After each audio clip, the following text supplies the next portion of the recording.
Well, as some of you may have noticed, I haven't been here for a while. That is on YouTube. And it's a combination of things, being out of state for a week. Yesterday was my fix the water heater day for the second time in 2 years. And the other part about this is that I really like to bring upbeat news. And I don't see any. And I'm sorry to say I don't see any. Certainly the default, and that's the way I treat it, by Trump, the backing down by Trump of going after the wall and giving free publicity to Pelosi and Schumer is among the worst of it, as I see it. And yes, I know he says he's going to try for 3 weeks and then use executive order, and if he does, he will have recovered. If he doesn't, he will not only has he not recovered, will he not have recovered, but he won't recover. That's the end. If Trump does not get the wall built, as far as anything goes, that's the end. So you may also notice that I'm behind another stack of books, which makes up the majority of my library. The ones that you have been looking at, if you've looked at my channel before, mostly belong to my great-grandfather. A few of them belong to my grandmother. My great-grandfather came into the state of Montana when it was still a territory in 1880 and was one of the first teachers in the state, in the territory, in the public schools. So most of those books are at least 100 years old, and some of them are much older than that, which is a lot of fun. But these are the books that I've used for a lot of the research that I have done. Some of it obviously is not about politics and history. You'll see if you look in here, there's woodworking, there's making doll houses, there's archaeology, there's ancient caves and cave dwellings. There's a full set over here of the great works. There is a nearly complete set by A.B. Guthrie Jr., who wrote The Big Sky, The Way West, the play Shane, and others, and was a personal friend of mine and a longtime client of mine. Some of them even autographed, well, most of them autographed for that matter, and the rest of Montana. There's also world history and the history of England, and a whole bunch of books on the Roosevelts and Truman and Eisenhower and Lincoln and others, Wilson, Adams, that I've read over the years. I want to share with you a couple of the books that I have used. Some of you have asked for a bibliography in essence. So I thought I'd give you at least a partial bibliography of some of the works that I have looked at most recently and in the process of providing information to you. So hang on a second, I'll grab it.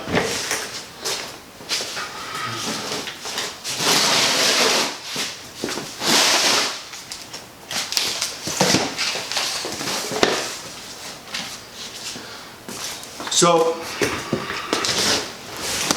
in order to get to a place, I read all of the Doris Kearns Goodwin and the rest of these guys on Franklin Roosevelt, for instance, but the history of the Second World War and the Depression troubled me right from the outset, and part of it was that I could never make sense of why there was a Great Depression in the first place or why it wasn't fixed. Neither could I understand why we had this incredible growth in Germany, an incredible war, craziness all around it. So here's a book called I Paid Hitler by Tyson, you might say in German, talking about how Hitler, at least in part, was financed.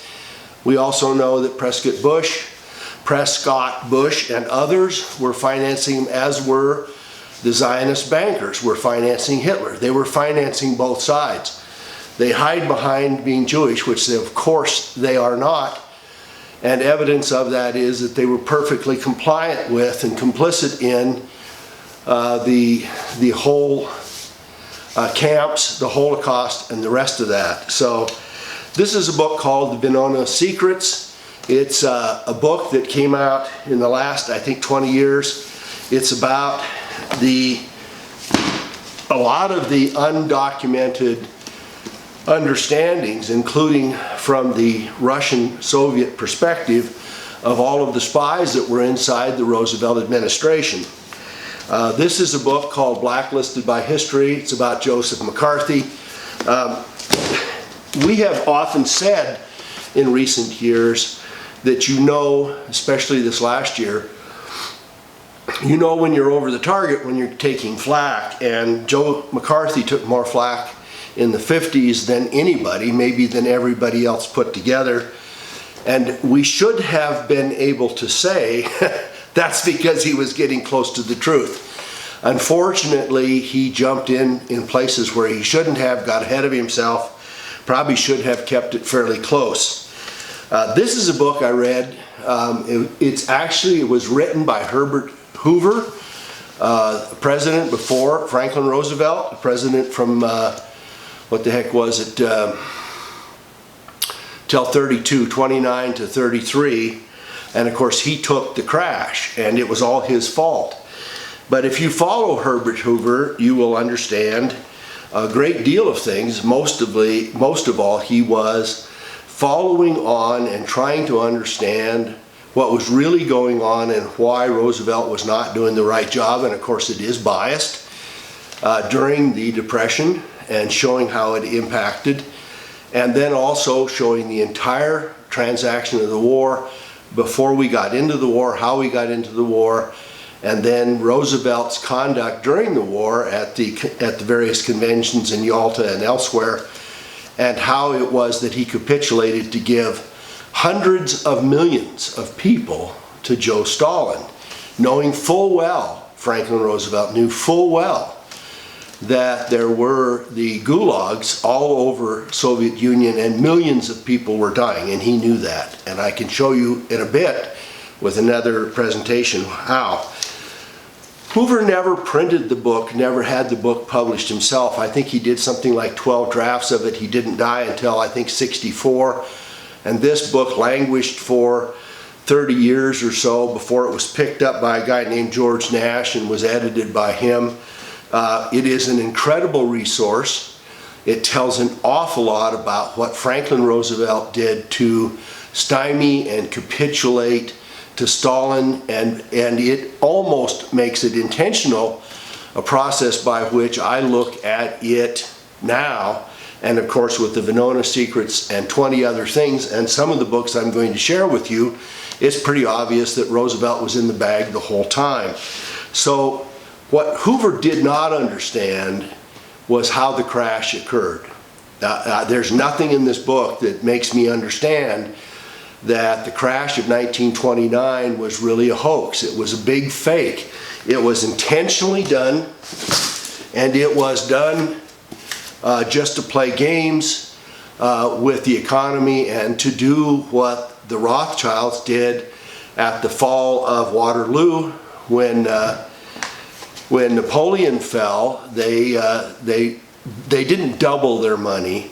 They made 5, 10, 20 times their money by following the crash down in England and selling at the top, buying at the bottom, and ending up owning 5, 10, 20 times more. They've been doing it ever since. And the crash of 29 is just another example of it. This is a book called Stalin's Secret Agents. It's written by M. Stanton Evans. It also shows that Stalin had insiders in the Roosevelt administration. This is a book by about Woodrow Wilson, how he was going to, in a quest for the New World Order. And it's written by Thomas Knox. This is a book called The History of Central Banking and the Enslavement of Mankind by Stephen Mitford Goodson. It's a very interesting book. This is the book, one that many of you know I have reviewed already in most part. I think it's one of the best written books. It is a very carefully and conservatively written book by a retired officer I think in the Navy, Robert Stinnett. It's called The Truth About FDR at Pearl Harbor. You can see I've made a few notes on it. It is noteworthy. But among other things, there was an 8-point plan to goad and push and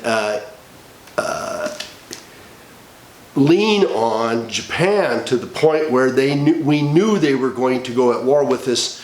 Everybody but the admiral and the general that were in Pearl Harbor knew what was going on.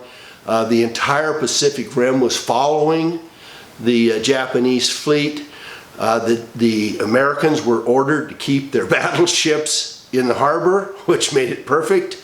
The northwest corridor through which the Japanese came was deemed off limits, and there was to be no spy planes out checking on it. I mean, it was just from one end to the other, it is obvious what was up. This is what I haven't found the book for today, but this is called Target Patent. This is, again, an incredibly good book written by Robert K. Wilcox. You can find interviews of this, both by him and I think by his cousin or brother. It's about the plot to assassinate General George S. Patton, and it also demonstrates that Patton knew exactly what was going on with the Soviet Union, how we were capitulating.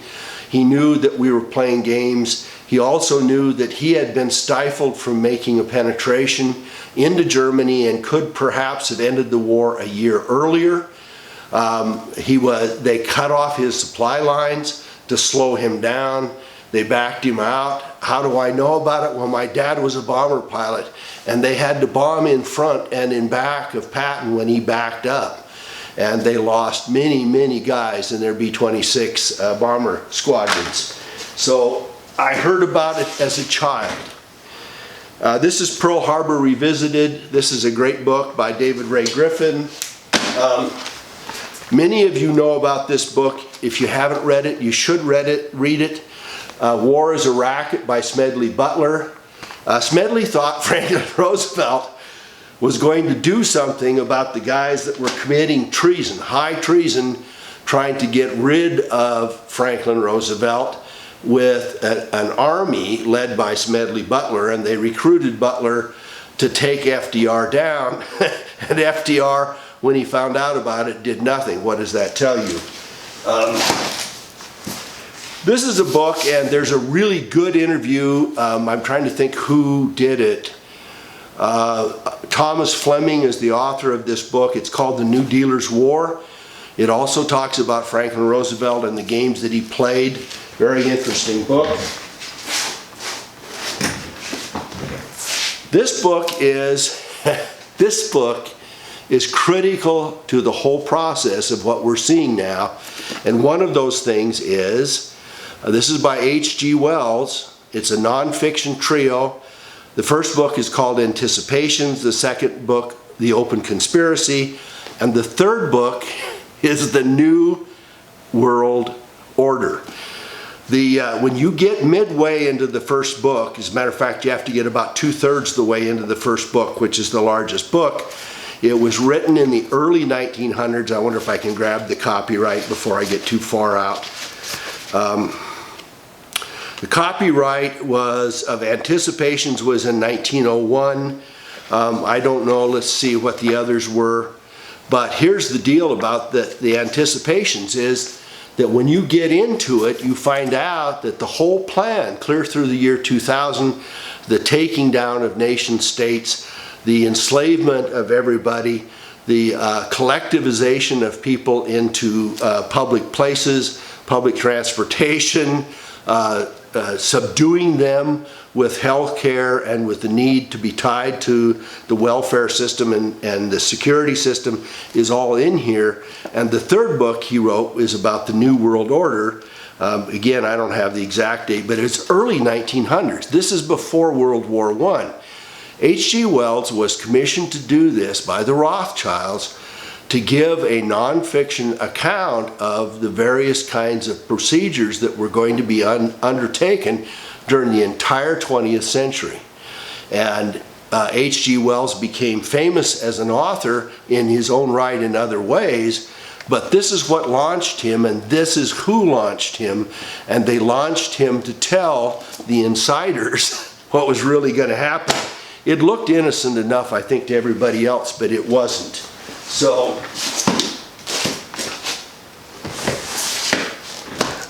this is a book called The Pearl Harbor Myth. It again ties together the whole idea of the falsity of Pearl Harbor. It's written by George Victor.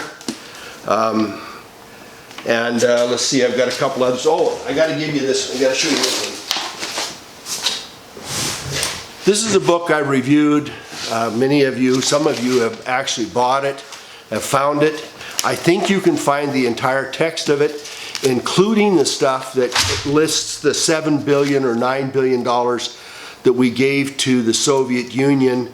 This is a book written by George Racy Jordan. He was a major.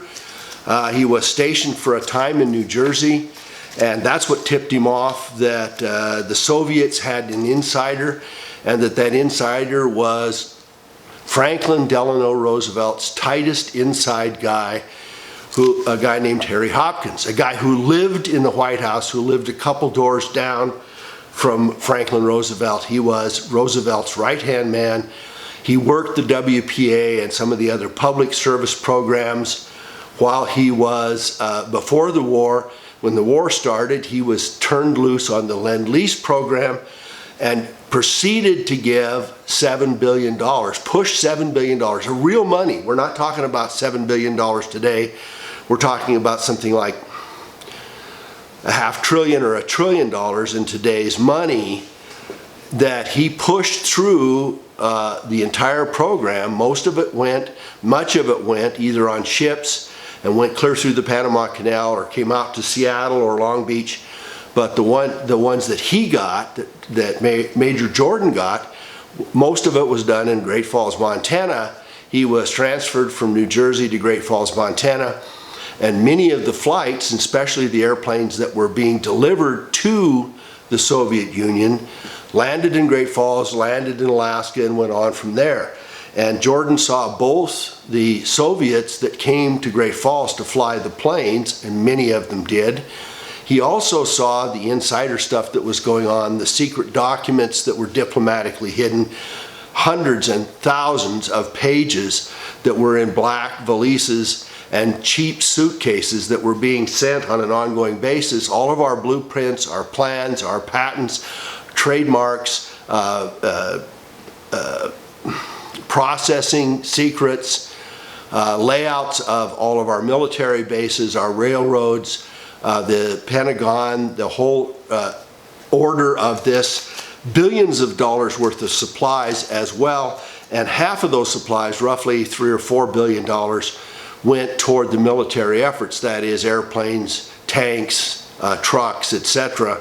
But the other $3.5 or $4 billion was going there with butter and sugar and chocolate and copper and manufacturing plants and all kinds of things that had absolutely nothing to do directly with the war, and that we were being rationed in the United States on butter and sugar and rubber and copper and other things. We were taking old copper radiators and melting them down, and nobody knew that we were sending those to the Soviet Union.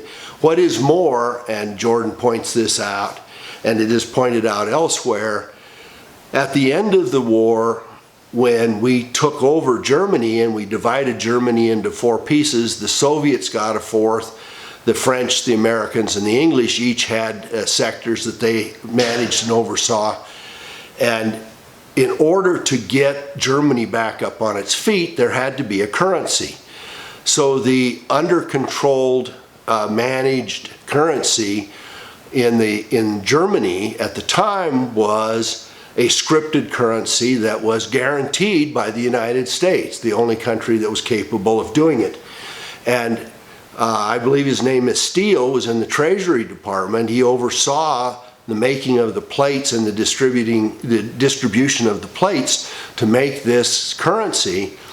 And what they did, which is absolutely unconscionable and unprecedented, is they gave these plates and the production of them and the paper for them to the Soviets to make their own money for their segment of East Germany. Well, it doesn't take a rocket scientist, it doesn't take a paper clipper to understand that what they did in that process was printed as much money as they could and spent it all over, transferred it, converted it into American currency, bought oil and munitions and supplies, and paid people off and bribed and all kinds of other things. And they used something like $3 or $4 billion, not million, $1 billion that they used, that they were given as part of that process to simply print money and to take it out of our treasury. So here is another one. This one's called, I'm trying to make sure. This one's called Roosevelt's Communist Manifesto. You can find this on the internet. That's where I found it. You can obviously see that's how it's self-published by me. And here's another one, The Science and Government, founded on natural law by Clinton Roosevelt. And that's another one about Roosevelt's crimes. So let me share with you, let's get back to the present for a minute, and let me share with you what it is that is truly disturbing me now. Many of you know that I kind of got on the Q bus for a couple of months till about March. I was, depressed is not the right word, discouraged by it, that while it was a good red pilling, black pilling, whatever you want to call it, device for waking people up and finding things and researching stuff, that it didn't seem to be going anywhere. I finally in May or June came back and said, look, I'm not going to tell you whether it's real or not, but I get some benefit out of reviewing it, researching it, sharing it with viewers that might watch me, and trying to give them openings into other parts of stuff, including the things I just shared with you, things that go clear back, some of it to Woodrow Wilson, some of it back to the Federal Reserve, some of it before then, some of it to our Revolutionary War, and try to tie those things in with what's going on now. And so I found it to be a helpful tool. Well, in the last 2 or 3 months, maybe since November, what we've got is simply, out of Q business, is simply rah-rah. Well, rah-rah this, rah-rah that, remember this, remember that, and of course the great disappointment, the giant disappointment, the election, what was it, the 6th or 8th of November, which was a travesty. It was games played with. There were all kinds of federal criminal violations, and so far I don't know of anybody that's been charged. There were clear violations in California, Arizona, Texas, Florida, and Georgia. We know that for certain.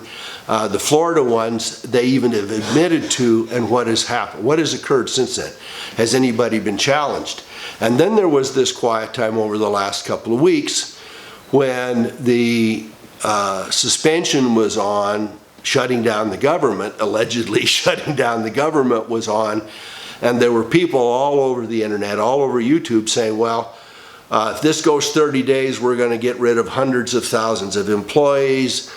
Trump is going to be able to get rid of them. Well, that didn't happen. If this goes more than 30 days, this is all going to be, all these guys going to Gitmo are going to go through military tribunals instead of federal courts, because the federal courts are going to be out of money. Well, let me tell you first, that doesn't work.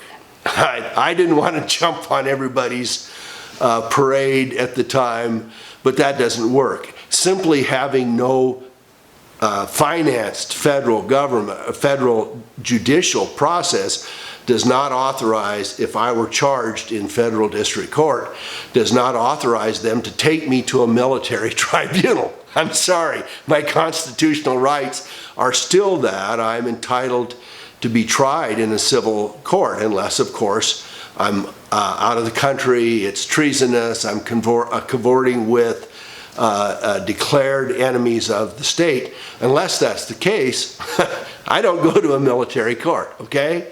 So none of that was true, and now, of course, we have the capitulation, as I see it, by Trump, to the Democrats. Nothing has happened. He had 2 years with his own House and his own Senate to do something, and nothing happened. And so now we have this little post-November 8th dance that's supposed to fix everything inside of 6 weeks. The House that was still lame duck Republican did nothing. The Senate that was lame duck Republican did nothing. Now we get into this side of the year and we're going to do this little dance, and it's supposed to fix everything, and the Democrats are supposed to capitulate.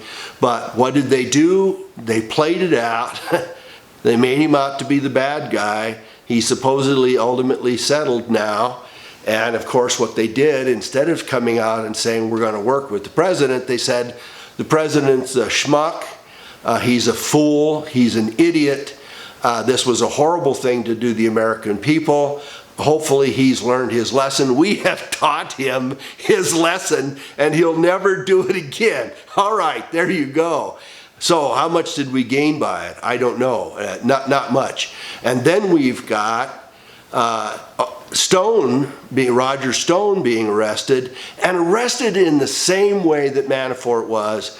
This 12 or 14 officers at 6 o'clock in the morning manhandling him, handcuffing her, I believe, I don't know, hauling him out anyway, and arresting him without any prior notice. Was he an escape risk? Was he a flight risk that they had to do that? Was there evidence in his house that he might have destroyed had they called him the night before? He's known he was going to be arrested for weeks, and they've known they were going to arrest him for weeks. What prevented them from making a phone call, and why isn't Trump saying anything about it? It just gets deeper and deeper. Let me go on to another issue. I'm getting close to the end of my time. This Barr guy, what is his name? William Barr, Attorney General? The Attorney General for the last 2 years of goofball HW, darkest guy in the world, darkest guy in the United States for the last 30 years, the mastermind of much of the drug trade throughout the world, in Vietnam, in the Triangle, in Afghanistan, Ecuador, and Panama. This is a nasty, dark guy, and Barr was his Attorney General. What do you think he's going to do that is going to be better than or different from anything that the Bush-Clinton cabal has done? I got an email the other day, supposedly written, transferring me a letter written by a senior sergeant in the Air Force, I believe, saying, you know, it was all Obama, it was all Clinton, we had a horrible time, it was LBJ, and I'm sure it was all of that. But he didn't say that little shrimpy Georgie Bush, shrubby, caused 9/11 and played games and caused a $4 to $6 trillion war that we're still in 17 years later. He didn't put that at Bushy's seat. So when we have one-sided reports, when we have one-sided input, and when we don't take account of both the Democrats and the Republicans committing treason and selling us out and not doing anything for us and causing huge military buildups and losses and causing the 2008 crash, and yes, they caused it, and it was a fake crash, and it took away 1/3 or 40% of your net equity. Everybody in here lost value, whether you kept your house or not. It's craziness from top to bottom, and is it getting fixed? My answer is no. My review of the books is it's been going on for at least 100 years, and we've got to stand up and do something about it. I'll have another report in the next few hours about what I think we might do and how it ties together. I also have several other reports that have been diddling around in my brain. Thank you so much for watching. Thank you for being so patient. Thank many of you for writing to see if I'm okay. It's all great stuff. I'll be intermittent over the next month, so Thank you so much for watching.